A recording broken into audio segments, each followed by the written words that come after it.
Hedgehog has had a hit-and-miss relationship with gaming ever since it hit the latest console cycle, with gigantic duds like Sonic the Hedgehog 2006 were counteracted with magnificent stunners like Sonic Generations. The latest batter in the cage is Sonic Lost World, a follow-up that takes the series in a distinctive direction with gravity-defying environments and change-ups to the tried-and-true side-scrolling formula.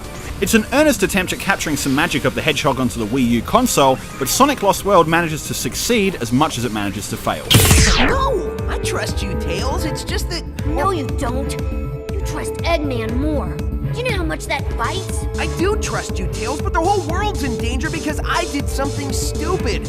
When a routine sabotage of Dr. Eggman's plans is hit with a bump in the road, Sonic and Tails come into contact with the Lost Hex, a moon-like world floating in the clouds that's immune to the standard laws of gravity. It's the latest stomping ground in Eggman's nefarious scheme with the Deadly Six, a ragtag of powerful Zeti being used to keep Sonic off his back until he can muster enough energy from the planet to power his new contraption. The scheme predictably turns on its head when the Deadly Six seize the machine for themselves, forcing Eggman and Sonic to partner up before their own world is obliterated. Sonic games never need much to go on to catalyse their frenzy. The Lost World story is far from terrible, rather it's just ineffectual. Worse yet, Knuckles and Amy play little to no part in the big picture and seem to have just been squeezed in for cameos, and there's absolutely no sign of Shadow. Oh my gosh, are you serious?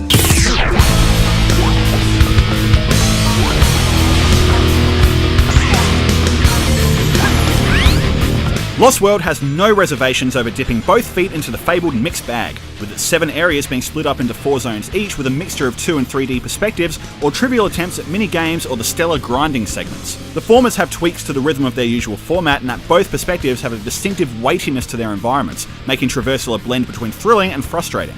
Pit stops in the momentum are common, and it's hard to draw the line where Sonic Team wants you to slow down when you launch yourself into empty space at the expense of a precious life. Checkpoints in the 3D segments of the game are especially horrendous when it's the often finicky controls in the slower moments of the gameplay that are the culprit for many frustrating retries. This is alleviated when the game offers you a choice to skip to the next checkpoint when life stock reaches 0, but you can't help but feel a bit robbed of engaging the experience when the game expects you're going to have some difficulties.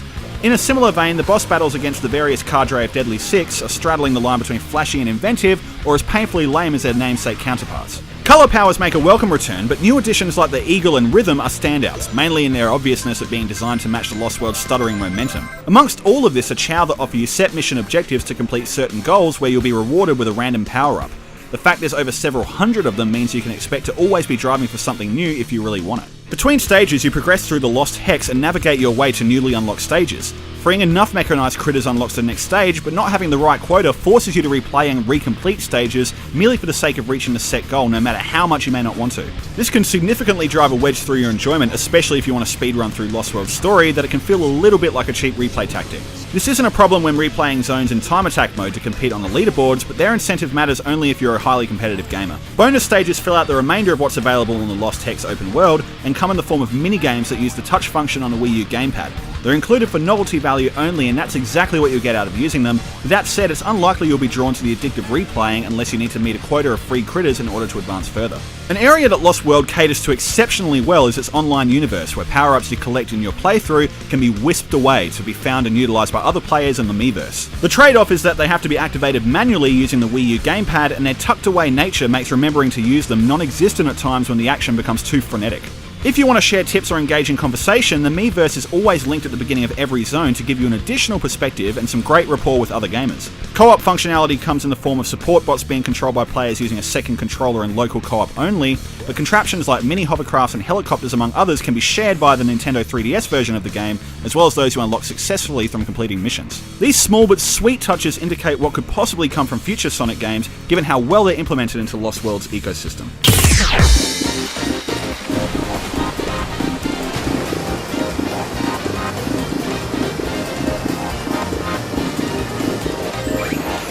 For its debut on the Wii U hardware, Lost World's aesthetic isn't much of a big leap from Sonic Colors, and instead sits on about par with Sonic Generations from 2011. The wide array of environments that make up the Lost Hex are easy to compare to Super Mario Galaxy, but they thankfully possess their own distinctive look from one another thanks to Sonic Team. Their ugliness lies on the inside, as some stages possess awkward layouts to keep the action successfully going in their 3D stretches, and some nonsensical implementations in their 2D counterparts.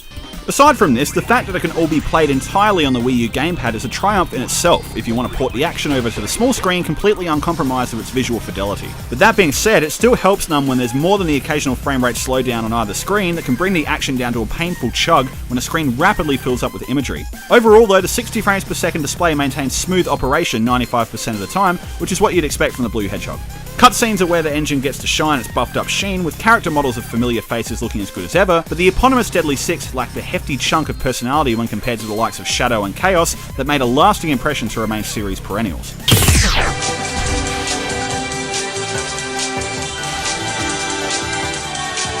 Whether by sheer talent or frustrating retries, you'll come to the end of Sonic Lost World divided on what you've experienced. Regardless, Sonic Team have created exactly what they set out to do, and it's a game that's fun while it lasts, but not something that should be chosen to reflect what's best about the evolution of the series. Definitely grab it if you're hungry for some Wii U exclusives, but if you're hoping to get this as a rental first, that'd be the best way to go to make sure you want to drop down $50 so close to next gen.